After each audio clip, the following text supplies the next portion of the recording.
ask if you would to take your Bibles and turn to Mark chapter 6.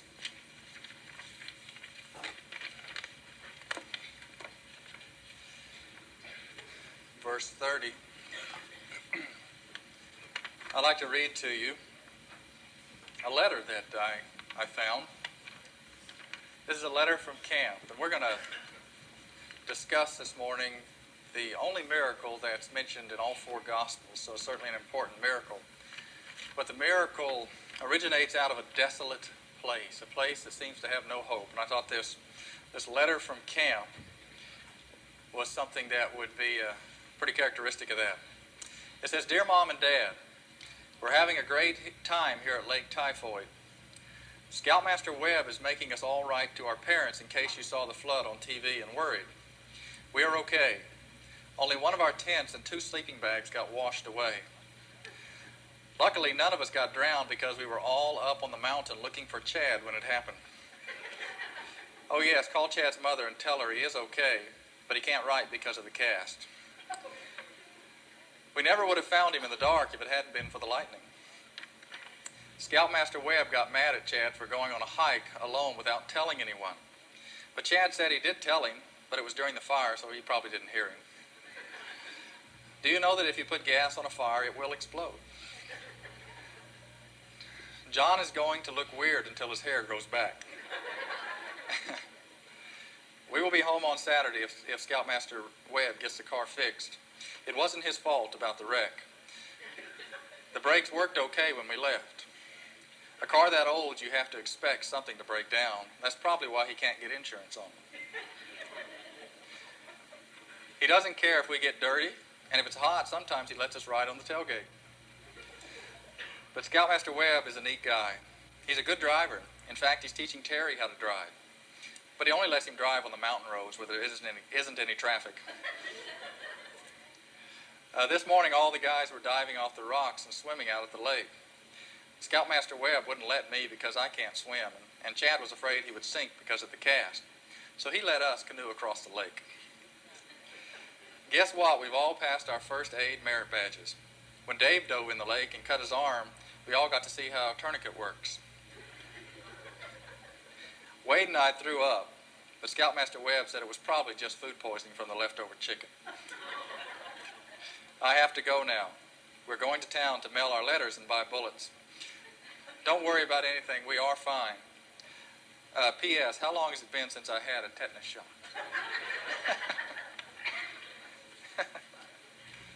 Anyway, that gets us in the mood for a desolate, nowhere place that we might find ourselves at.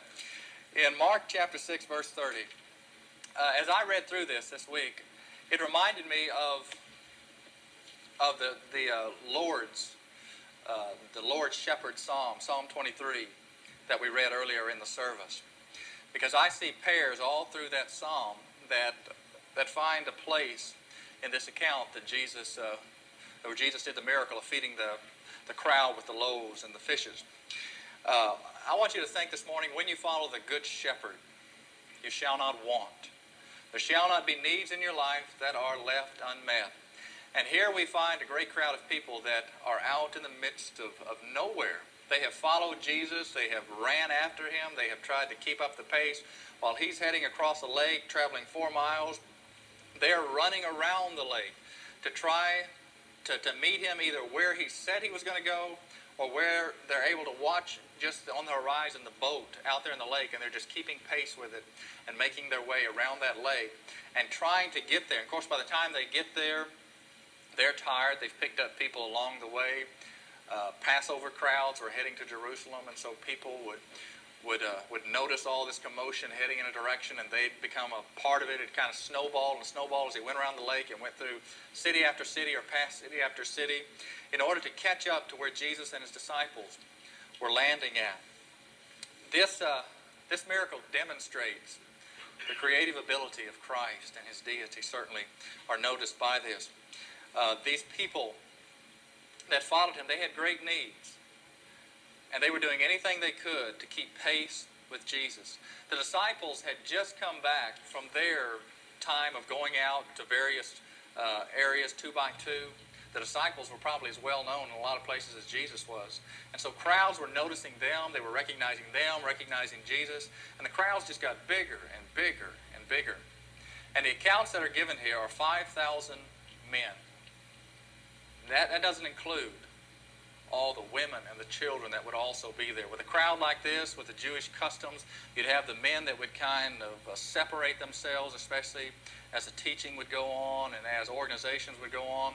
You'd have the men kind of separating themselves from the families that had also come, and they would kind of push to the front and get the primary spots. But there were 5,000 men that they counted in that groupings of men. It's kind of like promise keepers out there surrounded by all their families.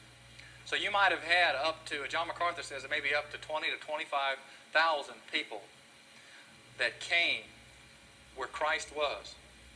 Now Jesus had just gotten his disciples back from this mission. He had just received the news that John the Baptist had been killed by Herod. Herod was on the warpath. Bethsaida, where Luke says they went to here, a remote place or right outside of Bethsaida, was just outside of Herod's jurisdiction, so Herod couldn't continue his little reign of terror right there while he had a little momentum going and go after Jesus.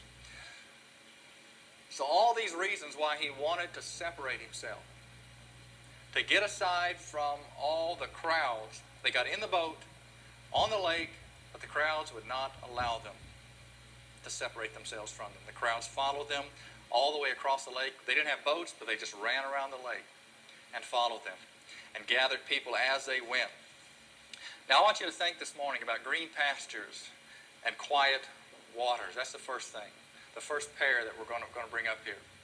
Jesus recognized that his disciples needed a time of separating themselves, of renewing themselves after these mission trips that they had gone on.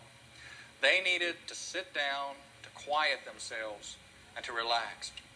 He also would go oftentimes up on the mountains, separating himself and praying and getting before God. Sheep need that as well. They'll eat and they'll eat and they'll eat until the shepherd forces them to stop eating and to lay down in green pastures. And the shepherd will also find quiet waters because they won't drink out of a rumbling stream. So they'll have to be brought to the perfect place to drink. A nice quiet place, and they'll have to be forced to lay down in green pastures. Now I wonder in your life if God is having to force you to stop long enough to be able to listen to him. Jesus knew these disciples, their blood, their ministry blood was pumping. They had just done some good things. They were excited about those good things. They wanted to talk with him about them. But it says here that he told them to come away to yourselves to a secluded place and rest a while. Some of us can't slow ourselves down enough to even have a quiet time once a day. A lot of people out there can't slow their pace of life down enough to be in church one day a week, for at least 1 hour a week. We can't stop long enough to spend time with Jesus.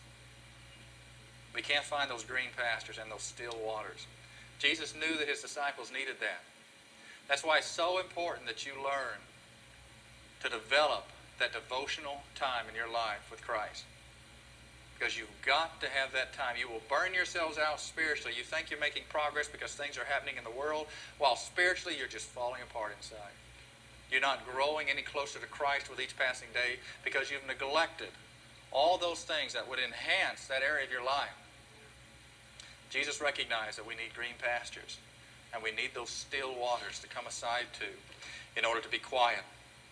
And he recognized that for his disciples as well. So he took them to this secluded place. It says in verse 33 that the people saw them where they were going, and many recognized them. Again, the disciples were well known now themselves in many areas. Depending on what area they went to, they were well known in that area. It says they ran there on foot from all the cities, and they got there ahead of them. So again, either they heard that they were heading to Bethsaida, or they saw that the boat was going to dock at a certain place. It says when Jesus went ashore, he saw a large crowd. Now, when he saw this large crowd, he could have done a few things, because I'm sure he felt a few things. He felt the need to deal with his disciples, to provide for their needs that they had, to be taught, to be reinforced with what the lessons they had just learned, to have those lessons understood and developed a little bit more. He himself needed to get aside because of his love for John the Baptist that he had. He needed to explain all the events. Why would God let John the Baptist die? I'm sure the disciples had questions like that. But when he got there, even though he was fatigued, he felt all these pressures. He saw this crowd. He had every excuse in the world to turn away, to get back on the boat, head back, and try another part of the lake. But instead, it says here, he felt compassion. Of all the things that he felt, this was the most important, compelling right now, because of the heart of Christ. And although he felt the need to get away, he felt the need to rest himself, to deal with the disciples, yet the compassion was the most important thing. And he dealt with that. He was willing to give himself over to this huge, immense crowd, because he looked at them and he said, they look like a sheep without a shepherd. And he had compassion upon them. And he began to teach them. He saw the need that they had, and he began to minister to that need, and that was to teach them. A sheep without a shepherd is helpless, often starving. They're lacking direction, lacking assurance. They're given over to straying. You look at America today, and we are a sheep without a shepherd. We no longer have a moral bearing that is out there. Generations before would often stray off the track. But everybody knew where the track was, knew what they needed to come back to. We have people out there debating basic right and wrong today. We have national images doing wrong, defending wrong, and crowds of people from all different political groups who support that certain direction, encouraging and spinning and lying, and the truth is so muddled, nobody knows where the track is anymore. Unless you are grounded in the Word of God with a faith instilled in it, you're going to be so open to having that truth distorted in your life. And you might find children and adults asking, well, what's wrong with something like that? What's wrong with the way our nation is heading? There's no longer that compass inside anymore. Jesus saw that these people needed restored souls and righteous paths. He restoreth my soul. He leads me in the paths of righteousness, Psalms 23 says. And Jesus saw all these restless souls that were there, not only as disciples, but also in the lives of these people. The reason they ran after him for such a distance is because they had all these needs that were there. And so he began to minister to those needs by teaching them the truths that they needed. They had needs for healing, they had needs for other things, but they had needs for the truth as well.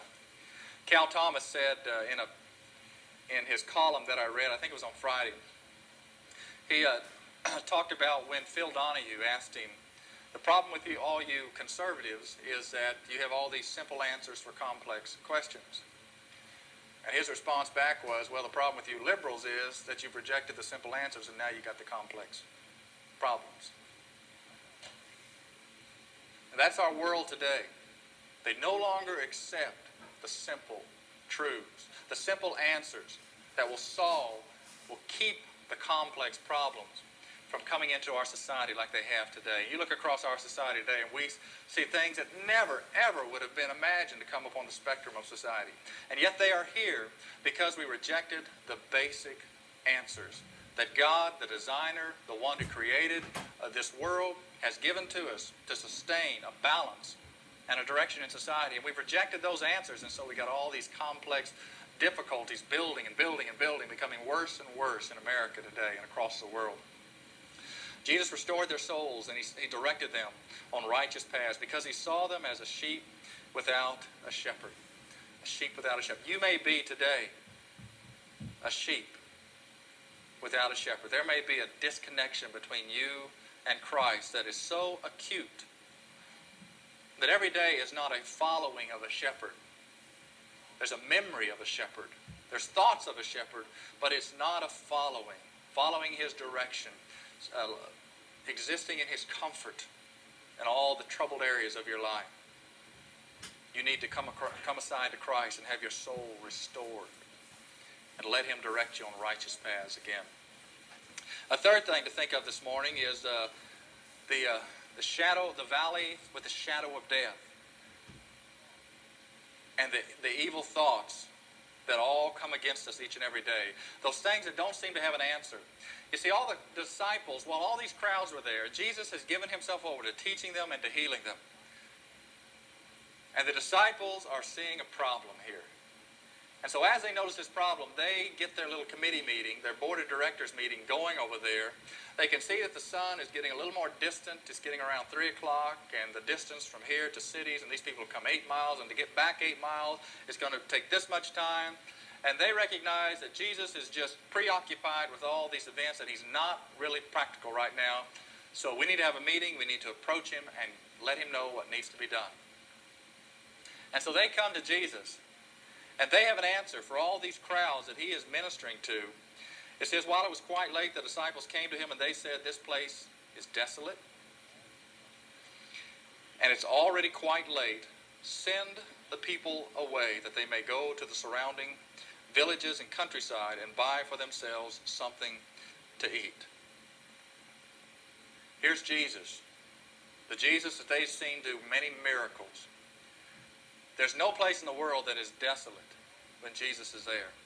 There's no issue in your life, problem in your life that is hopeless when you're walking with Christ, when you have a relationship with Christ. These disciples looked across there, and one man described that they were like a man who stands before Niagara Falls and says, I don't have anything to drink. They had the creator of the universe right in front of them. The one who held all truth. The one who could meet any need that they had. They were going down in a storm, and Jesus was there. He provided for them. All the other miracles. A man is dead. Jesus raises him. A little girl is dead. Jesus raises him. A woman who has this issue of blood for 12 years just touches him. And here they are, just because it doesn't look like there's a row of fast food restaurants or Price Choppers right there near them, they look around and they say, there's no hope here. Jesus, send these people away, because if you don't send them away, they're going to think that we're somehow responsible to meet some need, and we just don't have what it takes. You wonder if the church is counseling God that same way. Send the people away because we don't have enough of a budget, or we don't have enough bodies to minister to them. Send the people, let the government take care of their physical needs. Let psychologists and take care of their mental needs. We're just sending them away when we have the truth here provided for us. And we need to learn to master the truth so that we can minister the truth to other people. And not be like the disciples who look around, seeing the problem, seeing all the physical limitations, seeing all our human limitations, and not recognizing that there is a divine God who is involved in our lives, who has a miraculous power to bring out of a place that looks to us to be desolate a great miracle. The desolate place only sets the stage for God's miracle to be even greater in our lives. This is a desolate place. You got a large crowd. There's no wheat field here where they can go graze at. There's no bread factory here. There's nothing around here. They've run to that area just because Jesus was there. And now they've got themselves painted in a corner. There's no hope for them unless you send them away as quick as you can, Jesus, and let them start making progress back to a surrounding town or a village where they might find some food before the people in those villages close up for the night, if they have any marketplace at all. So we see that the valley of the shadow of death is no problem for God. I shall fear no evil, the psalmist said. Fear no problem that comes upon the horizon of my life, because Jesus is in control of every need that I have. A fourth thing that we notice is there's a comforting rod and staff that the shepherd has. Jesus responds to them in a way that must have just shook them. I'd like to see all 12 mouths drop at once when Jesus says this. He answered them and said, you give them something to eat. Now here he had called them aside to rest. And now he's just given them the responsibility to feed 20,000, 15,000 people. This guy, he's not making any sense. He's saying, you give them something to eat. They didn't have any food. They didn't have anything probably more than what they might have had something hoarded along to themselves. He comes up to just a little boy here who's willing to give his food. But I'm sure there are other people out there, when they began to see what was out there, said, no, we're keeping this for ourselves. But one was willing to give that food. The disciples, when they heard that they were now responsible, they wanted Jesus to be responsible to send these people away. But Jesus turns it around and says, you are responsible to give them something to eat. When we sit here in the church and we look around, we look at all the people that inhabit Metro Kansas City or Cass County. And we see how many are not in church today. And we recognize the magnitude of that harvest field that is out there. And then God points to us and says, you give them something to eat. Something like that just intimidates us. Why does God ask of us, people, the impossible? Because God intends to do the work. Jesus said, you give them something to eat. What he wanted them to do was give back to him what they had and then allow him to give it back through them and do a miracle. God asks for us to give everything that we have to him. And as we do that, he gives it back through our lives to the world. You find a father who gives his life to Jesus Christ. I guarantee you that Christ will give that life back to that family 100-fold. You give yourself to Christ, he doesn't steal from the world. He gives to the world 100-fold back of who you are. Because God takes what you are and he miraculously multiplies it in his hand and gives it back to the world in a way that brings ministry and hope and healing to the world. Jesus said, you give them something to eat. They looked around. Philip looked in their treasury, probably checked out with Judas, who was probably sticking a few more in his pocket right before he came over there to him, and came back to Jesus. And Philip said it would take 200 denarii just for everybody here just to have a little bit. 200 denarii, that's about 8 months' wages for a common laborer. They'd make about one a day. It would take that much just to feed somebody with something. Not to feed them, get their belly satisfied, but just to give them something. It would take that much. So that's obviously not something they could do in his mind. Then Andrew who brought Peter to Jesus, who's always, I guess, looking for somebody to bring him to Jesus. He circulates through the crowd and he finds one little boy who has 5 loaves and 2 fishes, who is willing to give it away. And he brings that to Jesus. And Andrews brings that, and he says, he said to them, how many loaves do you have? Go and look. And when they had found, they said 5 loaves and 2 fishes. That's all they had to give to Jesus. Almost like, why are we even bringing this to you? Our contribution is so minute. Why do we even give that to your hand? We were studying on Wednesday night a few weeks ago, Elijah and a widow who had great need. And she came to Elijah, and Elijah said, well, what do you have? And all she had left in the home was one little jar of oil.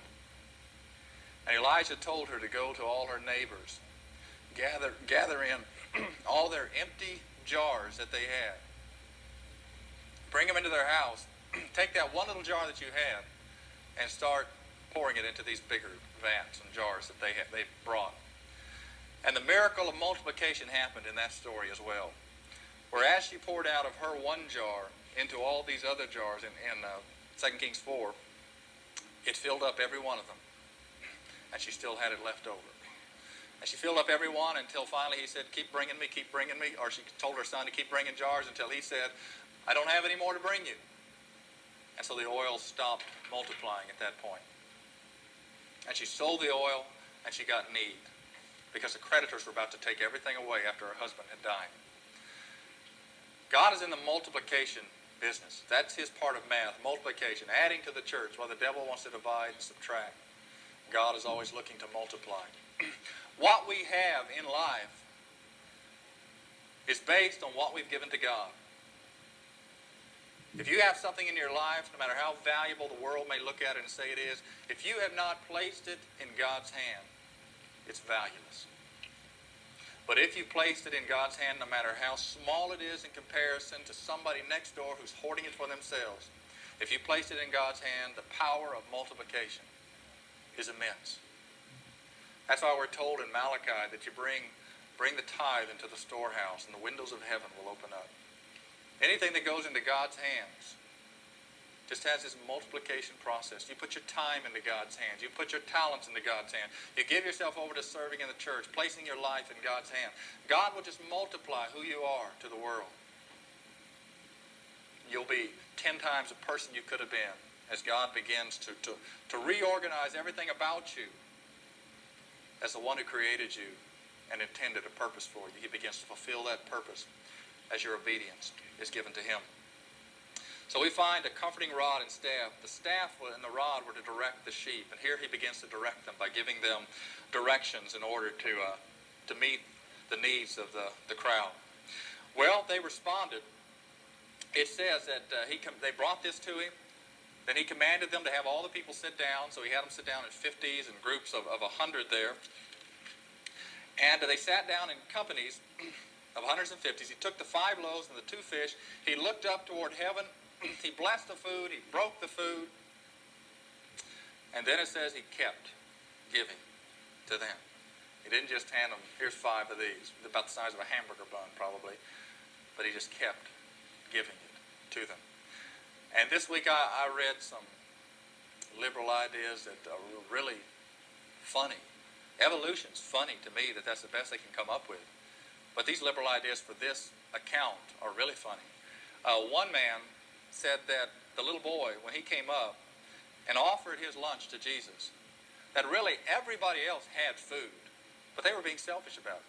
But when this little boy came up in this example of unselfishly giving this away to Jesus, that it just brought a spirit of unselfishness across the crowd. Everybody brought out everything they had, and all of a sudden they had everything for everybody to be fed. But that's not the best one. The best one is that the disciples and Jesus had been stocking. They had all this stocked up, but they had it in a cave over here. And so when Jesus prayed, He backed up to the cave. And one of the disciples was in there shoveling like coal, and Jesus blessed a little bit, and then they just started flipping it underneath His robes while He would hand it out to the crowds. Because they don't want to accept the miraculous nature of God, they come up with these crazy things, and they teach them in seminaries, and they teach them in Bible college, in Southern Baptist life even. Well, what really happened was it just multiplied under the power of God. 2 fish and 5 loaves became something much more immense because the touch of God was upon it. And it says that they all ate and they all were satisfied. This word for satisfied is the literal idea of an animal that comes to a trough and just eats and eats and eats until it can't eat anymore. And that's a good description of my brother at Thanksgiving. He just eats and eats and eats until he's way out here and all he can do is sit down and watch the football game. You know, they're running around and he just can't move. That's the feeling everybody had here. 200 denarii would just give them a little taste, a little bit, maybe enough to get them going. But this was enough where they couldn't go anywhere. They were satisfied. They were full. And even more than that, it says not only were they filled, but there were fragments. 12 baskets of fragments were laying around that they were picked up after everybody had eaten all that they wanted to eat. Now God provided in a wilderness manna. Moses asked, where am I going to get meat for all these people? And lo and behold, in the evening it came across the camp that there were quail flying this low. Little kid could reach out and grab a quail. Didn't have to get a gun or anything. You could just grab them. They came in, this high, all through the camp. They found manna out there the next day in order to feed everybody with bread. God is just in the business of meeting the needs, whatever the need and whatever the process is necessary. God will meet the needs of those who are His people. 12 baskets full. I wonder why 12 baskets were left over. Well, obviously you've got one for every disciple to take with him. And after the crowds had left, the original intention was for them to be away from everybody else, separate. With the manna on the day before the Sabbath, you would gather twice as much. So you wouldn't have to gather on the Sabbath, because if you did, it would spoil. And here they had leftover fragments so that when they could set themselves aside and be aside with Jesus, while Jesus began, and the account that follows this, as Jesus has all these disciples after this big show and display of the miraculous bread and the fish being multiplied, The 12 baskets that are left over, disciples take them, they sit down, the crowds are gone, and John 6 says Jesus begins to teach them the sermon, I am the bread of life. And I can imagine them sitting there with their basket, him teaching, I am the bread of life, and just eating this leftover miraculous bread and listening to that sermon as Jesus preaches it. The little things that God, when they're placed in his hand, can bring about great things. A little baby's cry across the Nile River softened the heart of Pharaoh's daughter.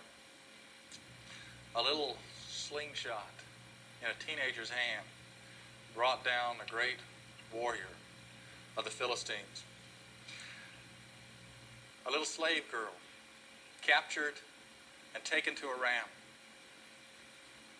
alerted Naaman to come and find Elijah and to be healed of his leprosy. A donkey brought Balaam the truth about the error that he was in. A donkey's jaw was used to kill 1,000 men in the hands of Samson.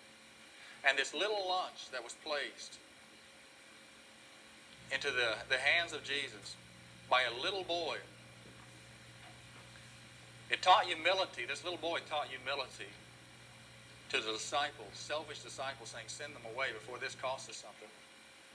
But also this little lunch in the hands of Jesus multiplied to feed the many people that were there.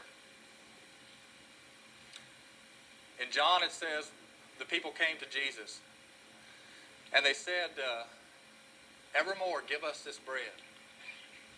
And they wanted this multiplication of bread just so impressed them. Evermore give us this bread.